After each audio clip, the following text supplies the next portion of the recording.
L'argent, ça part, ça vient, ça part, ça vient, ça part, ça vient. Parfois, ça part, mais ça revient plus dès. Non, eh.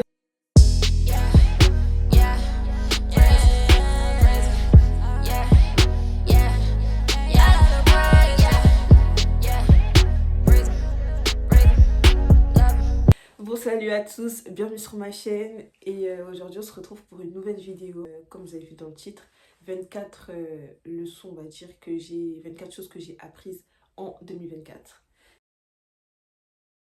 On va dire qu'en 2024, la première leçon que j'ai apprise, c'est concernant l'école, c'est la grâce d'avoir étudié dans ma ville. Là, j'ai un bac plus 3, j'ai un bachelor, j'ai fait un bachelor en technique de commercialisation.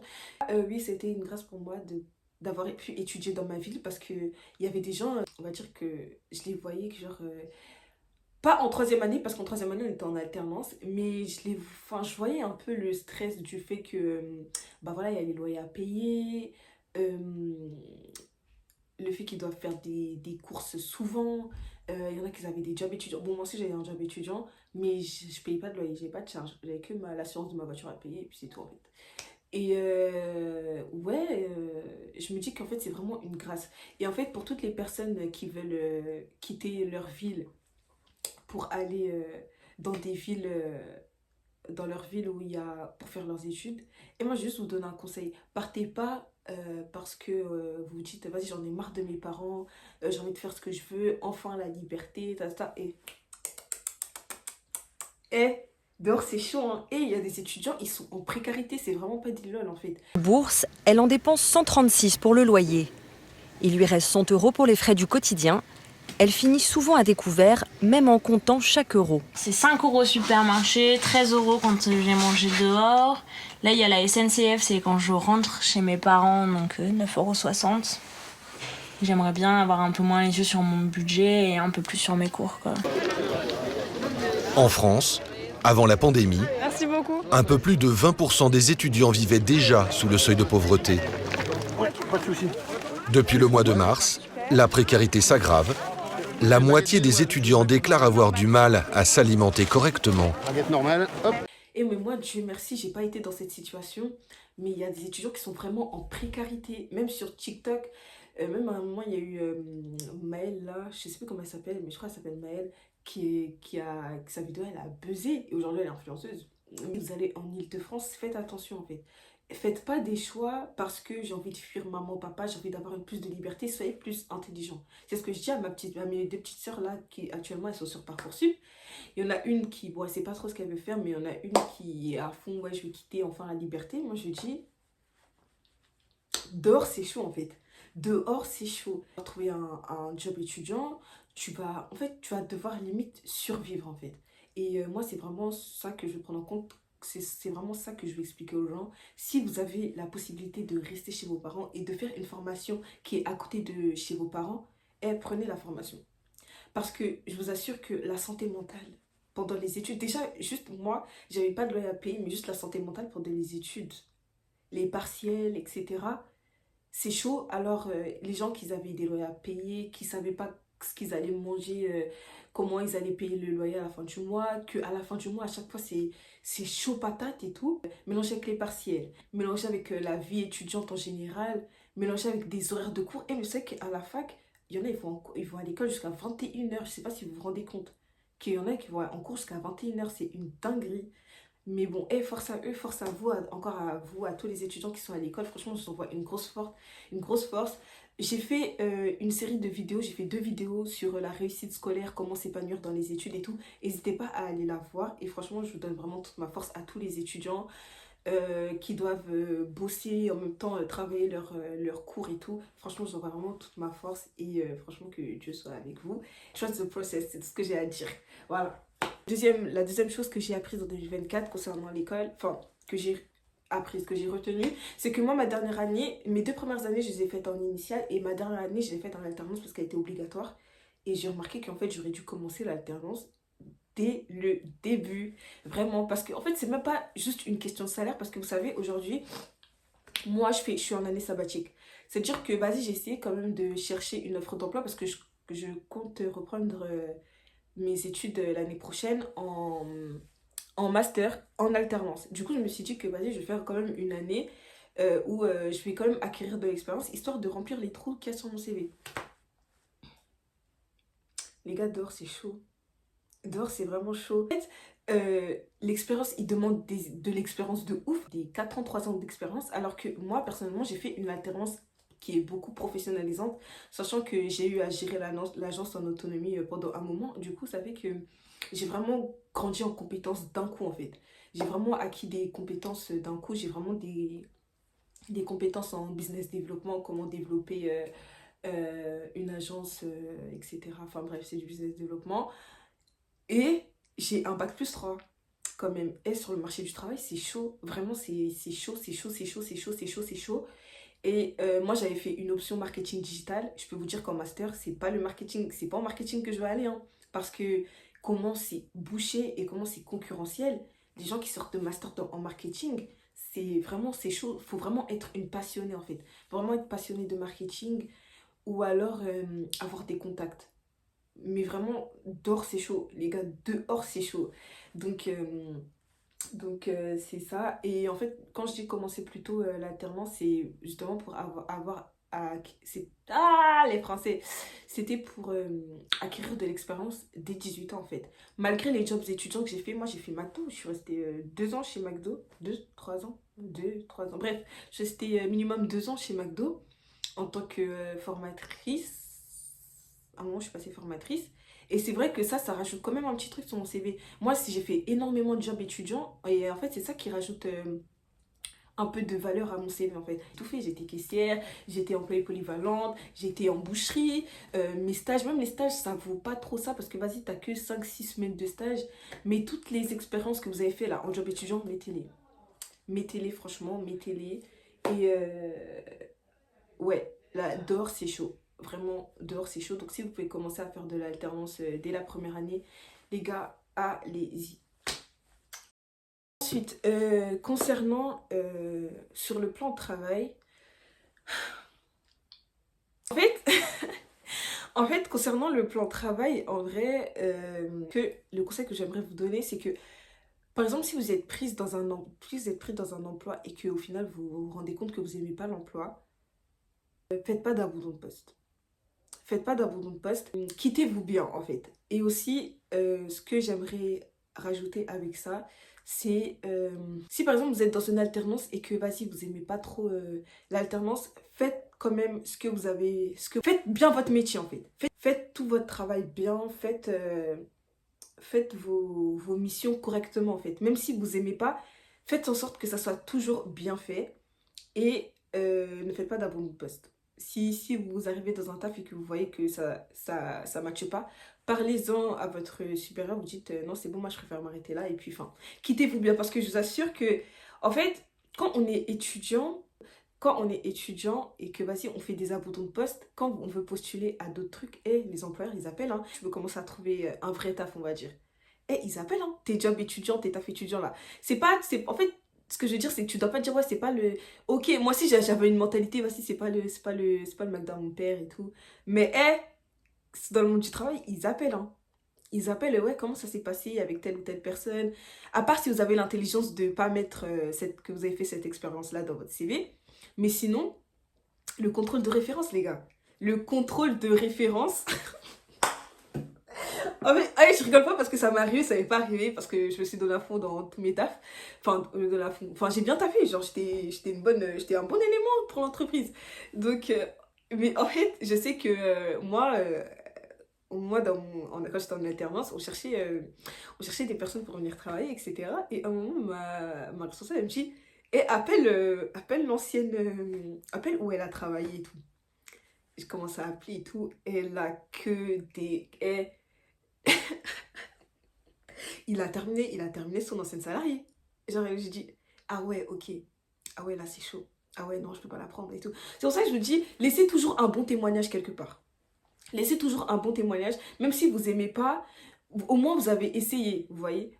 Enfin, au moins les gens, ils auront pas un mauvais témoignage de vous. Si ça se trouve, imaginez vos frères et sœurs, maintenant ils essayent de postuler là où vous avez postulé. Maintenant, là, votre responsable, elle voit que le nom de famille, hein, il est similaire. On dit, bon, déjà son frère, il n'était pas sérieux, alors je vais pas m'amuser à prendre son autre frère, ça devient quoi? Enfin, hein, vous voyez, il faut toujours laisser un bon témoignage. Laissez toujours un bon témoignage, peu importe vous avez exercé en fait. Faites toujours les choses correctement, vous amusez pas à faire n'importe quoi, à faire des abandons de poste, à faire des dingueries, à faire un jour je viens pas. Enfin bref, la parenthèse, mais voilà, faites attention, laissez toujours un bon témoignage dans ce que vous faites. Aussi dans le monde du travail, en vrai c'est un peu dommage, mais c'est des réalités, c'est qu'en tant que femme noire, je suis vraiment amenée à me battre 2 fois plus pour obtenir ce que je veux ou pour prouver que j'en vaut la peine en fait. C'est pas dans une optique avant où je me disais que tu devras te battre 2 fois plus. Quand on me disait ça au lycée, je le voyais, en fait je me disais vas-y ils abusent. Parce que j'ai jamais été confrontée au racisme au lycée. Tout s'était toujours bien passé pour moi, je travaillais bien à l'école, j'avais des opportunités, enfin tout allait bien. Mais c'est vrai que quand j'ai commencé à arriver dans le monde du travail,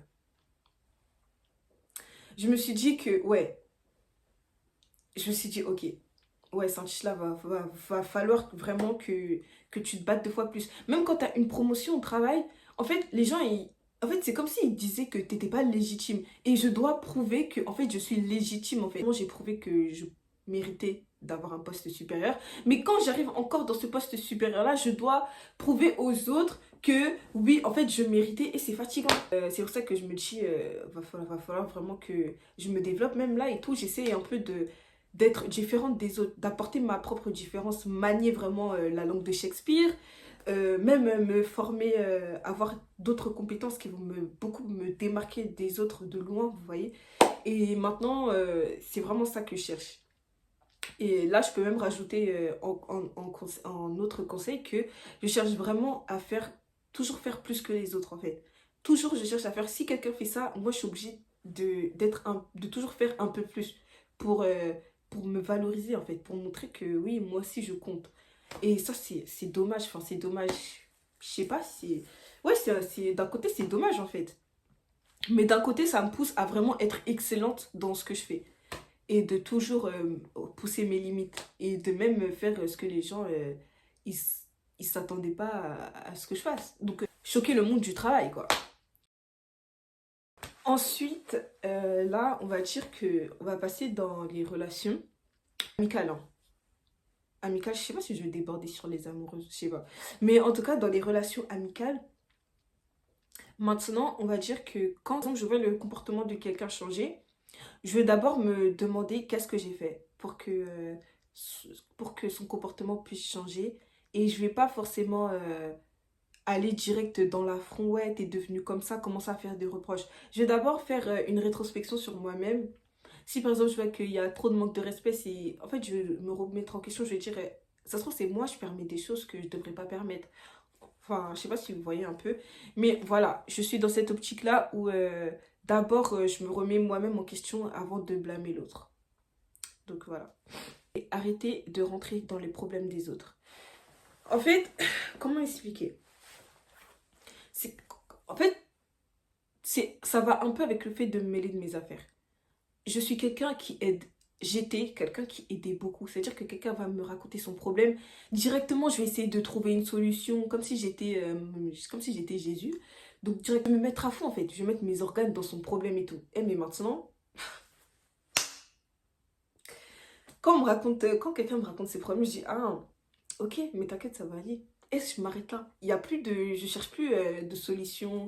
Je cherche plus de solution pour aider la personne ou quoi. Et même que ce soit financier. Hein. Surtout quand quelqu'un va commencer à me raconter ses problèmes financiers. Moi, j'étais quelqu'un en mode, ah, est-ce que t'as besoin que je te prête de quelque chose et tout.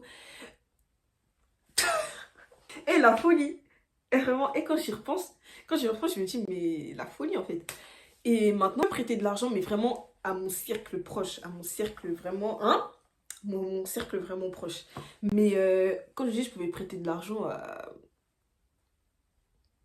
un collègue de travail, par exemple. Enfin, vous voyez jusqu'à où j'allais, j'ai arrêté de faire ça. Ça paraît être de l'égoïsme, mais c'est la meilleure chose que tu peux faire pour toi-même.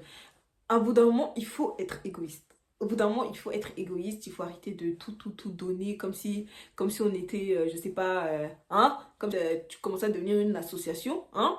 Donc, il y a des choses, voilà, j'ai arrêté de faire. Autre point, c'est toujours dans la même optique, c'est de me mêler de mes affaires.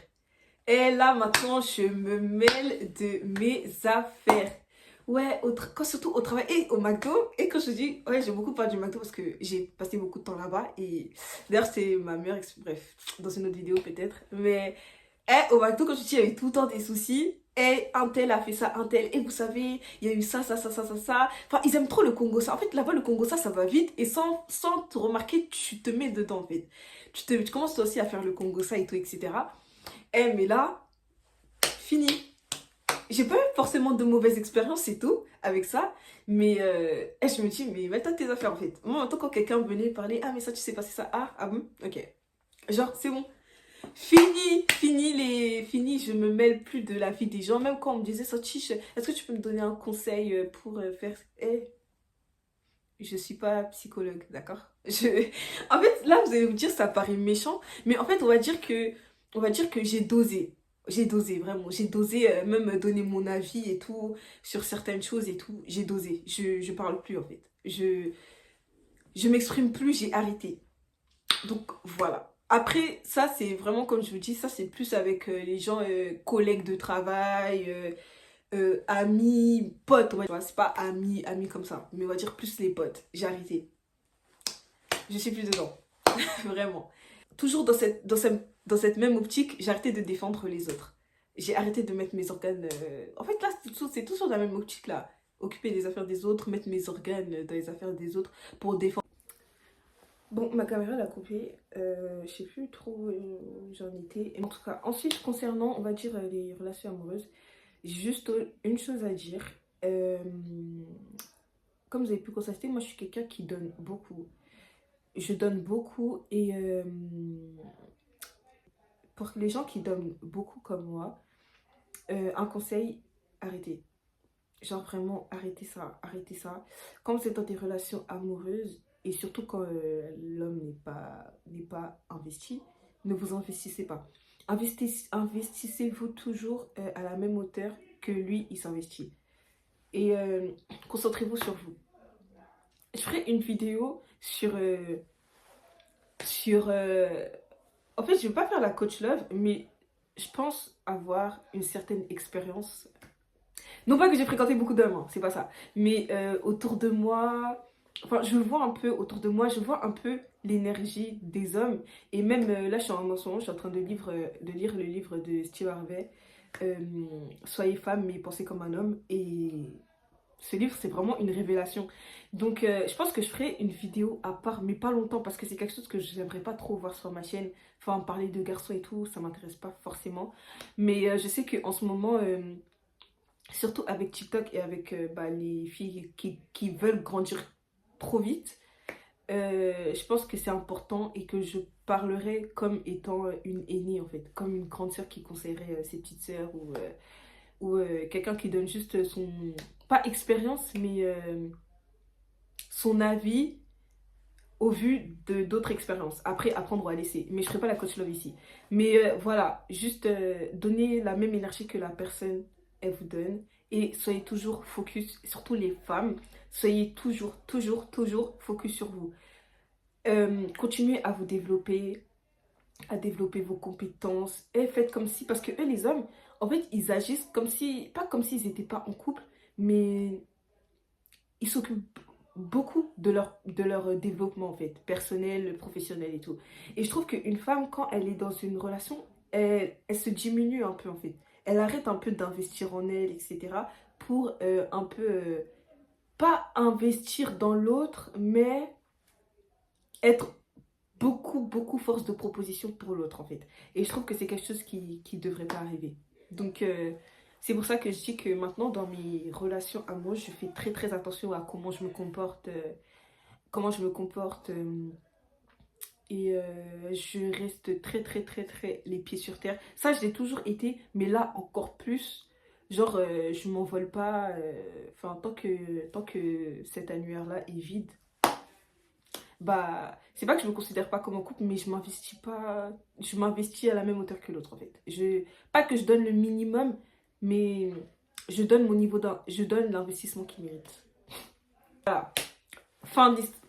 On passe. Je parle aussi, là, je vais plus parler, en fait, c'est un peu en rapport avec le conseil d'avant, mais je vais plus parler du fait de s'investir, même pour l'autre, à la même hauteur. Considérer l'autre comme il te considère. Si par exemple vous avez une amie que vous considérez, moi ça m'est arrivé cette année, je considérais une amie vraiment, je la considérais vraiment, mais au final j'ai remarqué qu'elle ne me considérait pas autant que moi je la considérais. Et du coup, bah là c'est mon ego qui a pris un coup, genre c'est vraiment mon ego qui a pris un coup. Et du coup, à partir de ce moment-là, je me suis dit que j'allais considérer les autres comme ils me considèrent en fait, tout simplement, à la même hauteur, pas plus, pas moins. Concernant les relations, veillez à ne pas être ingrate avec les gens qui ont toujours été là pour moi. Veillez à toujours, même les récompenser entre parenthèses. Par exemple, si une amie t'a aidé à vraiment sortir d'une relation qui t'a brisé le cœur et tout, bah ne pas oublier qu'elle était là en fait. Et parfois, genre, je sais pas, lui dire, vas-y viens, je t'invite au resto et tout. En fait, c'est comme pour lui dire merci de toujours être là et merci d'avoir toujours été là en fait. Dans mes, dans mes problèmes, tu m'as toujours soutenu, etc. C'est plus de ce côté-là. Genre lui offrir par exemple, je sais pas, un truc qu'elle avait vu depuis longtemps. Ah tiens, regarde, j'ai vu que tu avais vu ça depuis longtemps, tiens, je te l'offre et tout. Enfin, je trouve que c'est des choses qui font plaisir et c'est quelque chose que j'aimerais vraiment plus faire cette année. Je me concentre beaucoup sur les fausses amitiés, etc. Mais je trouve qu'on ne récompense pas assez, on parle pas assez des belles amitiés, qu'on ne récompense pas assez des belles amitiés, etc. Donc ça c'est quelque chose que j'ai aussi appris en 2024 et que j'appliquerai volontiers encore plus en 2025. Ensuite, côté financier. En fait, je rigole parce que, en fait, je crois que je vais rigoler à chaque fois parce qu'en fait, à chaque fois, j'ai des flashbacks de mes aventures. Bref. Ensuite, premier conseil, première chose que j'ai appris. J'ai grave une mentalité, l'argent ça part, ça vient, ça part, ça vient, ça part, ça vient. Parfois ça part, mais ça revient plus dès. Non, franchement, en fait, ça va. Genre, on va dire, ça, mes finances cette année, ça allait. Dieu merci, par la grâce de Dieu. Par la grâce de Dieu, c'est allé. Mais c'est vrai qu'il y a eu des moments où je me suis dit, j'aurais peut-être dû réfléchir à 2 fois avant de faire ça. Mais sinon, en général, ça va, ça s'est bien passé. Et voilà, ce que j'ai à dire, c'est l'argent, ça vient, ça part. Retenez juste que parfois, ça revient pas. Et aussi, toujours dans l'aspect financier, plus je gagnais, plus je dépensais. Et c'est vrai qu'après, je m'en suis rendu compte et j'ai dosé. Du coup. Ensuite, plus du côté personnel maintenant, j'ai compris la phrase sois un modèle pour tes petits frères et sœurs. Vraiment, en fait, quand on me disait oui, Santuche, arrête de faire ça parce qu'après tes frères vont reproduire, dans ma tête, je me disais, mais vas-y, ils sont pas bêtes et je me disais que dans tous les cas, ils vont reproduire s'ils ont envie de reproduire. Mais en fait, ça s'est passé cette année et tout. Ou genre, ma soeur, elle avait fait une bêtise. C'était pas vraiment une bêtise, mais vas-y. C'était pas vraiment une bêtise, mais en fait, elle a sorti la phrase où elle a dit, mais quand tu sais, elle avait fait ça, mais vous lui avez rien dit. Hein. Genre, j'ai tourné ma tête en mode bon, je dis un peu en vrai, je me suis dit, bon, mais moi, je suis ton aîné, t'as pas à te comparer à moi, nan. Et en fait, je me suis dit que en fait, tout ce qu'on reproduit vraiment, sans s'en rendre compte, elles vont vraiment, en fait, ils vont nous prendre en exemple en fait. Ouais, mais quand Santuche elle faisait ça, ouais, mais quand un tel faisait ça, nan. Et c'est là que je me suis dit, il faut vraiment que je fasse attention à ce que je fais parce que j'ai des petites sœurs. Donc, il faut vraiment que je fasse attention à ce que je fais, à ce que je dis, etc. Parce que comme ça, en fait, elles pourront pas me prendre en exemple. De toute façon, par contre, il y a des choses, elles peuvent pas me prendre en exemple parce que voilà, j'étais une grande sœur trop exemplaire. Donc, voilà. Donc, j'ai arrêté de m'inquiéter. Je m'inquiète plus. Vraiment, je suis vraiment une je m'en foutiste. Vraiment, peu importe ce qui m'arrive, je crois que cette année, j'ai vraiment été éprouvée. J'ai beaucoup été éprouvée, on va dire, cette année. Plus sur le plan à l'école, etc. Mais je me suis jamais laissée abattre. Et je m'inquiétais de rien. Je m'inquiétais pas en fait. Genre, je me suis dit, ok, il y a ça, c'est bon, ça va le faire.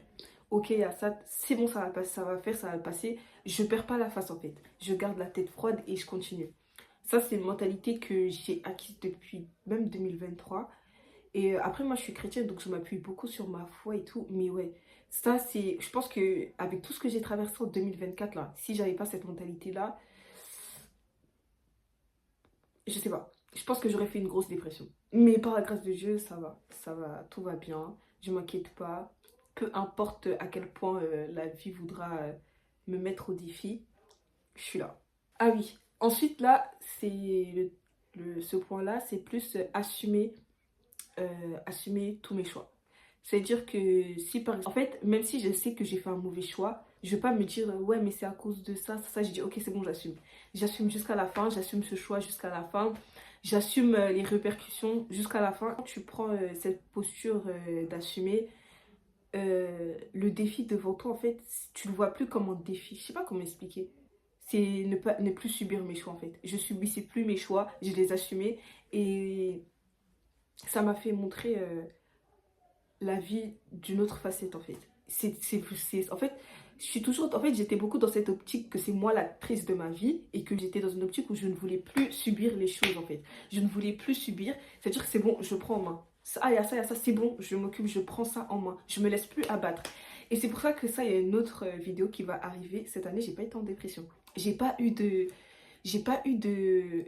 profond mal-être ou j'ai pas pleuré de ouf et tout. J'ai pas beaucoup pleuré, ça.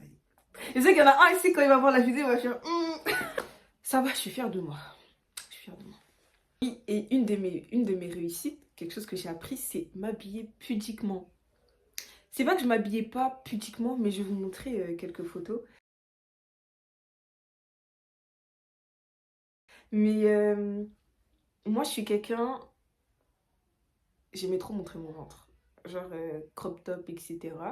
Et pour cet été, j'avais peur. J'avais déjà fait un été où j'avais diminué mes vêtements envoyaient mon ventre. Mais cette année, je suis allée en vacances en Espagne et même les maillots de bain et tout, c'est-à-dire que j'avais pris l'engagement aussi de plus me baigner en fait à la plage et tout. Du coup, j'ai cherché des maillots de bain qui couvraient vraiment le corps et tout. Et j'en avais pas trouvé malheureusement. Mais ouais, il fait chaud en Espagne. Il faisait très chaud cet été. Il a fait très chaud en Espagne, d'accord? Il a fait très chaud malgré la chaleur. J'ai pas baissé les bras, j'ai réussi à m'habiller pudiquement. Et puis après, ça s'est fait tout le long de l'année naturellement. Je me suis habillée pudiquement. Je sais pas si vous entendez ma mère rigoler là bien fort au téléphone. J'ai m'habillée pudiquement tout cet été. Et en vrai, le reste de l'année, ça va. Mais c'est vrai que quand on arrive en été, là, c'est vraiment que là que je suis vraiment combattue, on va dire. Mais non, ça va. J'ai réussi à m'habiller pudiquement et je suis trop fière de moi. Je suis vraiment trop fière de moi et ça a continué tout le long de l'année. Donc voilà, c'est une fierté. Concernant la foi, j'ai su cette année que je n'étais pas la fille en Christ que je pensais être. Je vais pas m'attarder sur ça. Je pense que je ferai une vidéo, mais la vidéo en question, je sais pas si je suis prête à la faire, mais je sais que ça aiderait énormément de gens. Mais je sais pas si je suis prête à la faire, je vais voir. Mais en tout cas, je vais pas m'attarder là-dessus, mais faites vraiment une rétrospection de votre vie chrétienne. Ce que je veux dire dans j'étais pas la fille en Christ que je pensais être, c'est que je prie beaucoup. Je sers aussi à l'église, je suis chantre et tout. Je prie beaucoup, mais question de... Il y avait des choses, il y avait des choses dans ma relation avec Dieu qu'il fallait que j'éclaircisse en fait. Et que j'éclaircissais pas, il y avait des choses que Dieu me demandait de faire que je ne faisais pas. Et voilà, j'étais en mode, en fait j'étais en mode comme ça. Dieu me parlait et j'étais en mode comme ça. Genre, j'étais en mode, j'écoute pas, je fais ma vie, mais je prie, hein, je prie, mais j'écoute pas, je fais ma vie. Enfin bref. Et du coup, bah, cette année, on va essayer de... J'ai déjà commencé d'ailleurs, de plus être à l'écoute de ce que Dieu me dit, etc. Et puis, voilà, le fait d'être toujours reconnaissant quoi qu'il arrive. D'être reconnaissante pour le souffle de vie. Et même ça, mes premières prières le matin, c'est des prières de reconnaissance. Donc reconnaissance parce que reconnaissante parce que je suis en vie, reconnaissante parce que je suis pas à l'hôpital. J'ai vraiment appris à être reconnaissante même pour un taf que j'aimais pas. Merci Seigneur parce que j'ai un travail, parce qu'il y en a beaucoup qui sont au chômage et qui peuvent pas se payer ce que moi je me paye. Merci Seigneur parce que j'étudie dans ma ville et que je n'ai pas de loyer à payer, que je n'ai pas de difficultés financières. Franchement, j'ai vraiment appris à être reconnaissante par rapport à ça. Et c'est très important de ne pas être ingrate même dans les petites choses. Donc quand il arrive des gros événements dans ma vie qui peuvent être dramatiques, entre parenthèses, je panique pas. Je panique pas, je prends tout en main, je me décourage pas et ça va, hein, je m'en sors bien pour l'instant. Donc voilà. Donc voilà, c'est la fin de la vidéo. J'aimerais juste rajouter un point, c'est juste que Dieu est fidèle. C'est-à-dire que tout ce qu'il a promis, en fait, si tu te donnes les moyens, ça va s'accomplir. Et c'est une vidéo, je pense que je la ferai dans dans une vidéo témoignage ou je sais pas. Mais en tout cas, Dieu est fidèle. Donc voilà, c'est la fin de la vidéo. J'espère que ça vous a plu. Vous aussi en commentaire, vous pouvez me dire qu'est-ce que vous avez appris, quelle est la plus grande leçon que vous avez appris en 2024, etc. N'hésitez pas à me suivre sur mes réseaux sociaux. Et puis, on se retrouve une prochaine fois pour une nouvelle vidéo. Bisous!